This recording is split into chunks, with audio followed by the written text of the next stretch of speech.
Buongiorno a tutti per questo secondo videomessaggio. Oggi parliamo di un fatto di cronaca che è avvenuto oggi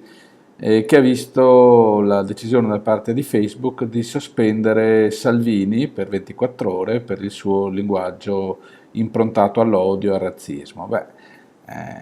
In questo caso noi diciamo che se Facebook ha sospeso Salvini ha fatto bene.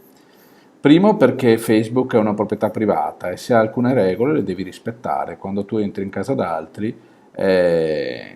buona educazione rispettare quelle che sono le regole della casa in cui entri. Secondo perché comunque in ogni caso queste policy ci appaiono proprio giuste. Non ha infatti alcun senso propagandare dell'odio fino a se stesso e probabilmente chi lo fa dimostra di non avere in realtà un progetto politico proprio e probabilmente cerca solo di nascondere il proprio vuoto cosmico di idee. In realtà questa cosa spiega bene perché proprio la Lega Nord in 25 anni ha collezionato solo fallimenti e non ha portato a casa nulla per il territorio che diceva di promuovere, di tutelare, di difendere, se non aumenti di tasse e distruzione del tessuto socio-economico. In questo momento sono costretti in fretta e furia a reinventarsi il partito italianista dopo essere passati attraverso slogan che ogni 2 anni hanno saputo cambiare, hanno dovuto cambiare, dalla secessione all'autonomia, al federalismo a geometria fissa, variabile, al federalismo fiscale differenziato, chi più ne ha più ne metta e non hanno ottenuto nulla. Oggi urlano no euro, però d'altro canto gli euro degli stipendi da parlamentari hanno fatto loro comodo quando si è trattato di comprarsi i diamanti e di fare investimenti in Tanzania. Oggi, alla vigilia delle elezioni regionali del Veneto del 31 maggio prossimo, ci troviamo nuovamente di fronte a una scelta di cosa fare. Abbiamo ancora chi promette altri 5 anni di buon governo. Ma quali sono stati in effetti gli esiti degli ultimi 5 anni? Gli esiti sono sotto gli occhi di tutti noi, basta andare nelle zone industriali che ormai sono diventati dei cimiteri industriali delle nostre città e vediamo miseria e distruzione anche della speranza. Tanto che i nostri giovani, gli studenti che per esempio stanno completando il loro corso di studi, stanno pensando di trovare speranza lontano dal Veneto, distante da questa terra dove sono nati e di emigrare non per trovare diciamo, fortuna e una legittima diciamo, esperienza di studio e di scoperta di altre realtà, no, pensano di emigrare, di andare a New York, ad Amsterdam, a Sydney, a Berlino, semplicemente per scappare da questa realtà nella quale non possono più nemmeno sognare. E allora è chiaro che di fronte a questo non ha senso affidarsi alle promesse di chi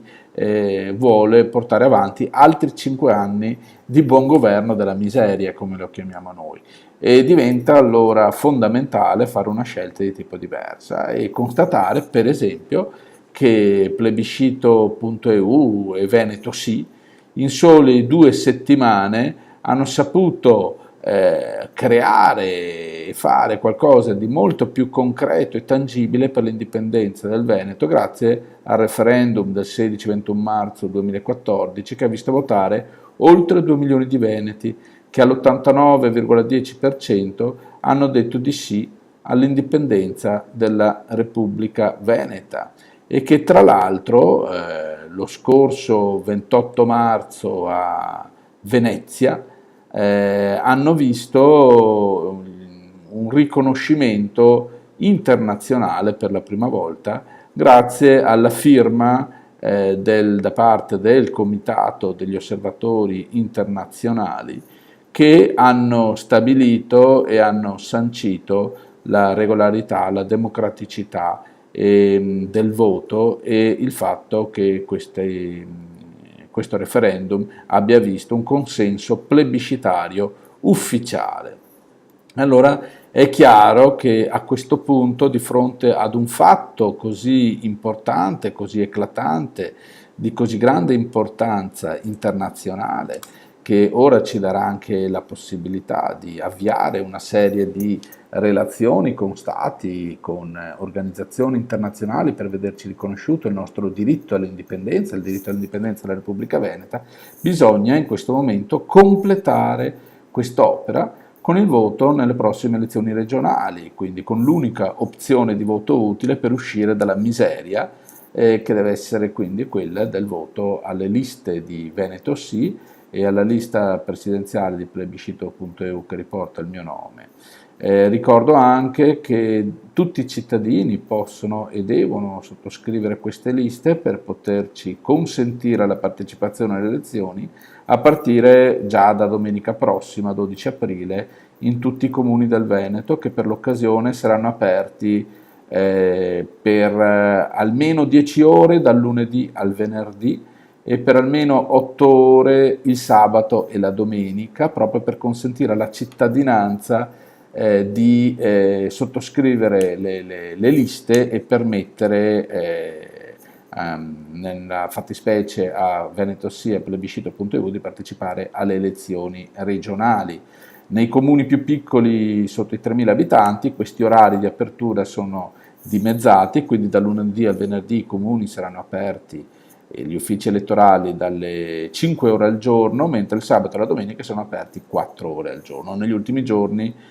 prima del termine ultimo per raccogliere le firme, che appunto prevede tutto il mese di aprile utile per completare questa operazione, ci saranno degli orari anche più lunghi di apertura. Quindi l'appello è a partecipare, a sottoscrivere queste liste e quindi a votare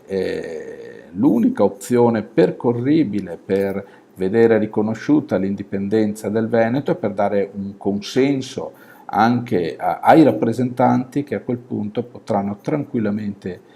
presentarsi al cospetto degli stati del mondo per vederci riconosciuta la nostra completa indipendenza, permettendoci in questo modo di completare una straordinaria rivoluzione digitale con il sorriso che ci consentirà di staccarci dal peggiore mostro burocratico d'Europa e d'Occidente, riportando il Veneto indipendente nel novero del mondo civile. Grazie anche oggi per aver ascoltato questo videomessaggio e l'appuntamento è ai prossimi giorni per altri approfondimenti e per scoprire nuove opportunità per l'indipendenza, la piena indipendenza del Veneto. Grazie ancora e buona giornata.